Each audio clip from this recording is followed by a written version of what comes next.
Hello, welcome to Do It Yourself channel. Today I will show you how to turn on alert notifications only in Samsung Galaxy S22 phone. To change our notifications, we have to go to Settings, then Notifications, and we are interested in Lock Screen Notifications menu.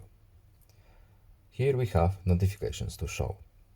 By default, the first option is selected, alert and silent notifications. We want alerts only. And as you can see, now we have alert notifications only enabled on our lock screen. No need to save, just back out, and that's it. I hope this video was helpful to you. Please leave a like and subscribe. Have a nice day and see you in the next video. Bye.